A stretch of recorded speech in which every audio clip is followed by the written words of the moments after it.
അന്തരിച്ച പ്രഗത്ഭ നടൻ ശ്രീ സലിം കുമാറിന് സ്മാരകം നിർമ്മിക്കാനായി ബജറ്റിൽ 1 കോടി രൂപ വകയിരുത്തിയെന്ന് ഈ വാർത്ത കേട്ട നിമിഷം മുതൽ നിരവധി ആളുകൾ ഇതിനെതിരെ പ്രതികരിക്കുന്നതായി കണ്ടു, സോഷ്യൽ മീഡിയകളിലും മറ്റും. സത്യത്തിൽ പാവപ്പെട്ട ആ നല്ല നടൻ, അദ്ദേഹം കൂടിയാണ് ഇതിൻ്റെ പേരിൽ കമൻറ്റുകൾക്ക് ഇരയായിക്കൊണ്ടിരിക്കുന്നത്. അതൊരു നല്ല കാര്യമല്ല. തീർച്ചയായും ശ്രീ സലിം കുമാർ നല്ലൊരു മികച്ചൊരു നടനായിരുന്നു. ഹാസ്യ നടൻ എന്ന് പറഞ്ഞുകൂടാ. ഹാസ്യം, രൗദ്രം, വീരം, ബീഭത്സം എന്ന് തുടങ്ങി ഓരോ ഭാവങ്ങൾക്കും ഓരോ നടന്മാർ എന്ന നിലക്കൊന്നുമല്ലല്ലോ അഭിനയം. അതുകൊണ്ട് തന്നെ നന്നായി ഏത് റോളും അഭിനയിക്കുന്ന ഒരു നടനായിരുന്നു എന്ന് കരുതിയാൽ മതി ശ്രീ സലിം കുമാറിന്. ഹാസ്യമാണ് അദ്ദേഹം അധികവും കൈകാര്യം ചെയ്തത് എന്നതുകൊണ്ട് അദ്ദേഹം ഒരു ഹാസ്യ നടനല്ല.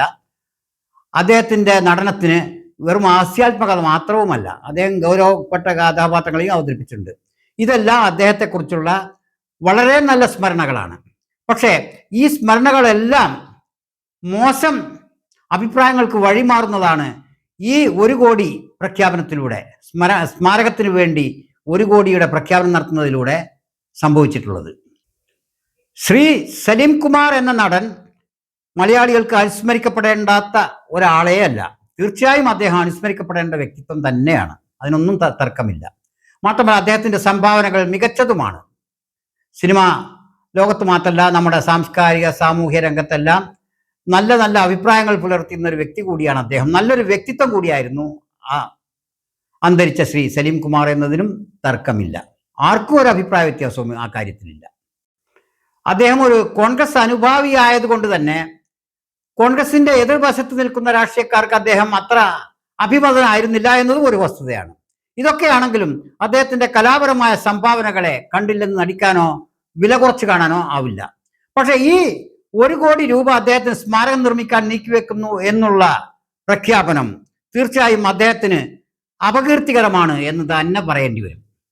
എന്തുകൊണ്ടെന്നാൽ ഇത്രയും വലിയൊരു തുക പൊതു ഖജനാവിൽ നിന്ന് ഒരു വ്യക്തിക്ക് വേണ്ടി, വെറും ഒരു സ്മാരക നിർമ്മാണത്തിന് വേണ്ടി, ഒരു പ്രതിമ നിർമ്മാണത്തിന് വേണ്ടി നീക്കിവെക്കുക എന്നാൽ അത് പൊതു ഖജനാവിനോട് ചെയ്യുന്ന വലിയ വഞ്ചനയാണ്, പൊതുസമൂഹത്തോട് ചെയ്യുന്ന വലിയ ചതിയുമാണ്. ശ്രീ സലിം കുമാർ ഒരു കോൺഗ്രസ് അനുഭാവിയായതിന്റെ പേരിലാണ് അദ്ദേഹത്തിന് സ്മാരകം നിർമ്മിക്കാൻ കോൺഗ്രസ് മന്ത്രിസഭ 1 കോടി നീക്കിവെക്കുന്നതെങ്കിൽ അത് അംഗീകരിക്കാനാവില്ല. അദ്ദേഹം ഒരു കോൺഗ്രസ്സുകാരനായതുകൊണ്ട് അദ്ദേഹത്തിന് സ്മാരകം വേണമെന്നാണെങ്കിൽ അതിന് കോൺഗ്രസ്സുകാർ പിരിവെടുത്ത് നടത്തട്ടെ, ഉണ്ടാക്കട്ടെ. അതല്ല, അദ്ദേഹം ഒരു പറവൂരുകാരനും നമ്മുടെ മുഖ്യമന്ത്രി നാട്ടുകാരനും സുഹൃത്തുമാണെങ്കിൽ ഒന്നുകിൽ പറവൂരുകാരോ അല്ലെങ്കിൽ ശ്രീ സതീശനോ വ്യക്തിപരമായി അതിലേക്ക് ഫണ്ട് കണ്ടെത്തണം. പൊതു ഖജനാവിൽ നിന്നല്ല അതിന് ഫണ്ട് നീക്കി വെക്കേണ്ടത്. ഇനി അദ്ദേഹം ഒരു സിനിമാ നടനാണെങ്കിൽ സിനിമാ നടന്മാർക്ക് സ്മാരകം നിർമ്മിക്കുകയാണെങ്കിൽ എത്രയെത്ര പ്രഗത്ഭരായ കലാകാരന്മാർ സിനിമാ രംഗത്തുള്ളവരാണ് മൺമറഞ്ഞു പോയത്. ഈ സമീപകാലത്ത് തന്നെ നമ്മുടെ ഇന്നസെന്റ്, മാമുക്കോയ, അങ്ങനെ എത്രയെത്ര പഴയ കാലം മുതൽക്ക് ഇന്നേ വരെ എത്രയെത്ര പ്രഗത്ഭരായ, എത്ര പ്രതിഭാധനരായ കലാകാരന്മാരാണ് നമുക്ക് മലയാള സിനിമക്ക് നഷ്ടമായിട്ടുള്ളത്. ഇവർക്കൊക്കെ സ്മാരകം നിർമ്മിക്കാനാവുമോ? അഥവാ നിർമ്മിക്കണമെങ്കിൽ തന്നെ നിർമ്മിച്ചാലും ഒരു കുഴപ്പവും ആ ഒരു പരാതിയും ആർക്കുമില്ല. പക്ഷെ പൊതു ഖജനാവിൽ നിന്നായിരിക്കരുത് അതിനുള്ള പണം മുടക്കൽ എന്നേ പറയാനുള്ളൂ. സംസ്ഥാനത്തിന്റെ അതീവ ഗുരുതരമായ നിരവധി പ്രശ്നങ്ങൾ സാമ്പത്തിക ബുദ്ധിമുട്ട് മൂലം പെൻഡിങ്ങിൽ ഇരിക്കുമ്പോൾ, പ്രതിസന്ധിയിലായിരിക്കുമ്പോൾ ഇത്തരം കാര്യങ്ങൾക്ക് വേണ്ടി കോടിക്കണക്കിന് രൂപ വകയിരുത്താൻ എങ്ങനെയാണ് ഒരു സർക്കാരിന് കഴിയുക? ഉത്തരവാദ ബോധമുള്ള, പൊതു ഖജനാവിനെ ഉത്തരവാദിത്തത്തോടെ കൈകാര്യം ചെയ്യുന്ന ഏതൊരു വ്യക്തിക്കാണ് കേവലം ഒരു പ്രതിമയ്ക്ക് വേണ്ടിയോ ഒരു സ്മാരകത്തിന് വേണ്ടിയോ 1 കോടി നീക്കിവെക്കാനാവുക? പഴയ കാലത്ത് രാജാക്കന്മാരോ പ്രഭുക്കന്മാരോ നാടുവാഴികളോ അവർക്ക് ഇഷ്ടപ്പെട്ട ജനങ്ങൾക്ക് വേണ്ടി സ്മൃതി കുടീരങ്ങളോ സ്മാരകങ്ങളോ ശവകുടീരങ്ങളിലോ മറ്റ് കൊത്തളങ്ങളോ നിർമ്മിച്ചിരുന്നു. അതിന് അവർക്ക് ആരുടെയും സമ്മതം ആവശ്യമായിരുന്നില്ല. കാരണം രാജ്യം അവരുടെ അപ്പന്മാരായി അവർക്ക് ലഭിച്ചിട്ടുള്ള അവരുടെ സ്വത്താണ്, പൈതൃകമായി ലഭിച്ചിട്ടുള്ള സ്വത്ത് പോലെയാണ് അവർ കൈകാര്യം ചെയ്യുന്നത്. അത് അങ്ങനെ ആയിരുന്നു താനും. എന്നാൽ ഒരു ജനാധിപത്യ ഭരണകൂടത്തിന് കീഴിൽ ഭരണഘടനാനുസൃതമായ ദൗത്യങ്ങൾ, കർത്തവ്യങ്ങൾ നിർവഹിക്കാനുള്ളതാണ് നികുതി പിരിക്കുന്ന പണം.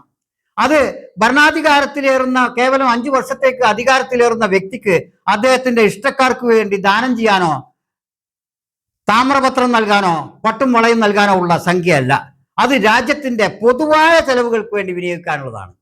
ഇപ്പോൾ ശ്രീ സലീം കുമാറിന്റെ പേരിൽ തന്നെ ചെലവഴിക്കുന്ന തുക സലീം കുമാറിൻ്റെതായ ഒരു വെങ്കല പ്രതിമയോ മറ്റെന്തെങ്കിലും പ്രതിമ ഏതെങ്കിലും ഒരു മുക്കിൽ കൺജസ്റ്റഡ് ഏരിയയിൽ കൊണ്ടുപോയി കാക്ക തൂറാൻ വേണ്ടി നിർമ്മിക്കുന്നതിനേക്കാൾ ഭേദം അദ്ദേഹത്തിന്റെ പേരിൽ പൊതുസമൂഹത്തിന് ഗുണകരമാകുന്ന എന്തെങ്കിലും കാര്യം ചെയ്യുകയാണെങ്കിലും നമുക്ക് അതിനെ അംഗീകരിക്കാമായിരുന്നു.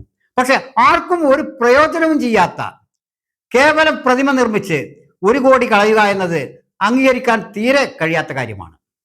മാത്രമല്ല, ഈ 1 കോടിയുടെ പ്രതിമ എന്ന് പറഞ്ഞ് ഒരു വികൃത രൂപമുണ്ടാക്കി വെച്ച് അതിൽ കാക്ക കാഷിച്ച് വർഷത്തിലൊരിക്കൽ അതിന്റെ വേണ്ടപ്പെട്ട ആരെങ്കിലും ഉണ്ടെങ്കിൽ അല്ലെങ്കിൽ വർഷങ്ങളോളം അതങ്ങനെ അവഗണനയിലും വിസ്മൃതിയിലും കിടക്കുകയും ചെയ്യും, സ്ഥലം മെനക്കെടുത്തിക്കൊണ്ട്.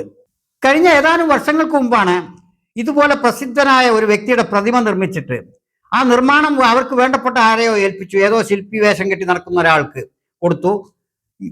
യഥാർത്ഥ വ്യക്തിയുമായി ആ പ്രതിമയ്ക്ക് യാതൊരു രൂപസാദൃശ്യവും ഇല്ലാത്തതിന്റെ പേരിൽ വലിയ കോലാഹലങ്ങൾ കേട്ടിരുന്നു. അതെന്തായി, എങ്ങനെ കെട്ടടങ്ങി എന്നറിയില്ല. ഏതായാലും ഇത്തരം പ്രതിമകളും സ്മാരകങ്ങളും സ്മൃതി മണ്ഡപങ്ങളും നിർമ്മിക്കുമ്പോൾ, പൊതുമുതൽ കൊണ്ട് നിർമ്മിക്കുമ്പോൾ അതിൽ ഇവർ വകയിരുത്തുന്ന തുകയുടെ 10% പോലും ചെലവഴിക്കപ്പെടുന്നില്ല. ബാക്കിയുള്ളത് മുഴുവൻ അടിച്ചു മാറ്റും എന്നുള്ളതാണ് ഇന്നേ വരെയുള്ള അനുഭവങ്ങൾ പറയുന്നത്. ഈ നിരക്ക് തന്നെ ശ്രീ സലീം കുമാറിന് 1 കോടിയുടെ പ്രതിമ നിർമ്മിക്കുക എന്നുള്ളത് നമുക്ക് സങ്കല്പങ്ങളിൽ ഒതുങ്ങാത്തൊരു കാര്യമാണ്. ഇങ്ങനെ അധികാരത്തിലുള്ളവർ ഓരോരുത്തരും അവരവർക്ക് വേണ്ടപ്പെട്ടവർക്ക് സ്മാരകങ്ങൾ നിർമ്മിക്കാനും പ്രതിമ നിർമ്മിക്കാനും അവരുടെ പേരിൽ മറ്റ് ഒരു പ്രയോജനം കിട്ടാത്ത പലതരം സ്തംഭങ്ങളോ നിർമ്മിക്കാനും ശ്രമിക്കാൻ തുടങ്ങിയാൽ പൊതുഖജനാവ് അതിന് തന്നെ മതിയാകാതെ വരും. പൊതുമുതൽ പൊതുസമൂഹത്തിന് വേണ്ടി ന്യായമായ മാർഗങ്ങളിലൂടെ ഭരണഘടനാനുസൃതമായി ചെലവഴിക്കാൻ വേണ്ടിയാണ് നമ്മുടെ ഭരണാധികാരികളെ നാം തെരഞ്ഞെടുത്ത് അയച്ചിട്ടുള്ളത്. അത് അവർക്ക് രാജകീയ ജീവിതം നയിക്കാനോ ആഡംബര ജീവിതങ്ങൾ നടത്താനോ അവർക്ക് ഇഷ്ടജനങ്ങൾക്ക് വേണ്ടി വാരിക്കോരി കൊടുക്കാനോ അവർക്ക് ഒരു അനുവാദവും ഭരണഘടനാനുസൃതമായി ഇല്ല എന്നുള്ളതാണ് വസ്തുത. അധികാരം കിട്ടില്ല, ഇനി 5 വർഷത്തേക്ക് ആരെന്ത് ചോദിക്കാനാണ്, ആരെന്ത് ചോദിച്ചാൽ അവരവരുടെ പണി നോക്കട്ടെ, നമുക്ക് നമ്മളുടെ ഇഷ്ടം പോലെ ചെയ്യും എന്ന് കരുതുകയാണെങ്കിൽ നിർവാഹമില്ല. ഇതേ സമയത്താണ് കഴിഞ്ഞ സർക്കാരിന്റെ കാലത്ത് ഒരു പ്രബല നടന് കേന്ദ്രത്തിൽ നിന്നൊരു അവാർഡ് ലഭിക്കുകയുണ്ടായി. ആ അവാർഡ് തുകയേക്കാൾ 10 മടങ്ങ് വലിയ ഒരു സംഖ്യ ചെലവാക്കിയിട്ടാണ്, 10ഓ 20ഓ മടങ്ങ് വലിയൊരു തുക ചെലവാക്കിയിട്ടാണ് അതിന്റെ പേരിൽ അദ്ദേഹത്തിന് സ്വീകരണം കൊടുത്തത് കഴിഞ്ഞ സർക്കാർ. അത് വലിയ വിമർശനങ്ങൾ ഉയർത്തിയതാണ്. മറുപടി ആരും പറഞ്ഞില്ല, മറുപടി ആരും പ്രതീക്ഷിക്കുന്നുമില്ല. അതിന്റെ ഒരു ആവർത്തനമായി ഈ സർക്കാരും ഉണ്ടായിക്കൂടാത്തതാണ്. ഈ സർക്കാർ കൂടുതൽ കഴിഞ്ഞ സർക്കാരിന് പറ്റിയ അബദ്ധങ്ങളെ ഓരോന്നും തിരുത്തേണ്ടതിന് പകരം ഭരണം ഒരു തുടർച്ചയാണ് എന്ന വാദത്തിന്റെ പേരിൽ അവർ നടത്തിയിരുന്ന പല വേണ്ടാദീനങ്ങളും അതേപടി തുടരാനാണ് ഇവരുടെ ഭാവമെങ്കിൽ ഇവർക്കും അവരുടെ ഗതി തന്നെയായിരിക്കും ഉണ്ടായിത്തീരുക എന്ന് ഓർമ്മപ്പെടുത്താൻ ആഗ്രഹിക്കുകയാണ്. അതീവ സൂക്ഷ്മതയോടെ കൈകാര്യം ചെയ്യപ്പെടേണ്ടതാണ് പൊതുഖജനാവ്. അത് അതിൻ്റെതായ ഉത്തരവാദിത്തത്തോടെ നിർവഹിക്കാനാവില്ലെങ്കിൽ അധികാരം അത് പിന്നീട് ജനങ്ങൾക്ക് ഒരു ഭാരമായി മാറും. ഭരണം ഒരു ഭാരമായത്. ജനാധിപത്യത്തിൽ ഭരണമേ ഇല്ല, കൈകാര്യ കർത്തൃത്വമേ ഉള്ളൂ, അതിനുള്ള ഉത്തരവാദിത്തമേ ഉള്ളൂ 5 കൊല്ലത്തിന് വേണ്ടി കയറുന്ന ജനപ്രതിനിധികൾക്ക്. ഭരണം എന്നുള്ളത് രാജാക്കന്മാരും കൊളോണിയൽക്കാരും നടത്തിയിരുന്ന ഏർപ്പാടാണ്. ജനാധിപത്യത്തിൽ ഭരണമില്ല, അധികാരമില്ല, ഉത്തരവാദിത്തങ്ങളേ ഉള്ളൂ, കർത്തവ്യങ്ങളേ ഉള്ളൂ ഭരണാധികാരികൾ എന്ന് പറഞ്ഞ് കുപ്പായമിട്ട് നടക്കുന്നവർക്ക്. അത് അവർക്ക് അവരുടെ പ്രതാപം കാണിക്കാനോ ആഡംബരം കാണിക്കാനോ ദൂർത്ത് കാണിക്കാനോ ഉള്ള ഒരു ലൈസൻസേ അല്ല എന്നുള്ളതാണ് സത്യം. ജനാധിപത്യം അങ്ങനെ ലൈസൻസ് കൊടുക്കുന്നില്ല ആർക്കും. ബഡ്ജറ്റിൽ ഫണ്ട് വകയിരുത്തുമ്പോൾ അത് എത്രമാത്രം പൊതുസമൂഹത്തിന് ഉപകാരപ്രദമാണ് എന്നുകൂടി ആലോചിച്ചു വേണ്ടി വകയിരുത്തേണ്ടിയിരിക്കുന്നു. ഏതായാലും മൺമറഞ്ഞു പോയ മഹാനായ ശ്രീ സലീം കുമാറിന്റെ ആത്മാവിന് ആദരാഞ്ജലികൾ അർപ്പിക്കുന്നു. അദ്ദേഹത്തെ നിന്ദിക്കാനോ അദ്ദേഹത്തെ ഇകഴ്ത്താനോ അദ്ദേഹത്തിന്റെ സ്മരണകൾ ആർക്കും പാടില്ല എന്ന് പറയാനോ അല്ല ഇത്രയും പറഞ്ഞത്.